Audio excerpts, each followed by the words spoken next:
सुबह से कमरे में बंद है। तुम्हें मेरी इज्जत की कोई परवाह नहीं। तुम बीवी की कमाई खाओ, इसे बेगैरती कहते। जब तक वो मियाँ बीवी इस घर में है ना, कोई तमीज होती है? ये इश्क माशूकी जाके अपने कमरे में करो। ससुर निहायत जजमेंटल और जाहिल लोग हैं। एक आध दिन फुटपाथ पे सोएगा, जिंदगी को रंगों से भरती है।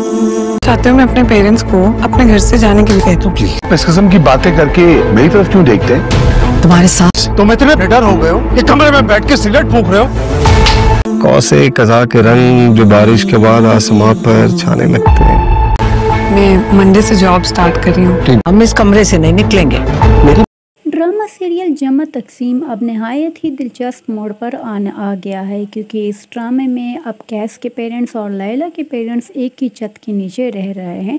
बाद में इन दोनों की आपस में दोस्ती भी हो जाती है, लेकिन फ़िलहाल तलखियाँ कुछ बढ़ रही है, क्योंकि लैला जॉब स्टार्ट करेगी और ये बात उसके ससुर को बिल्कुल भी पसंद नहीं आएगी। वो इस बात को लेकर कैस के साथ झगड़ा भी करेंगे कि तुम अपनी बीवी की कमाई खाओगे, लेकिन कैस इस बात पर अपनी बीवी को सपोर्ट करेगा।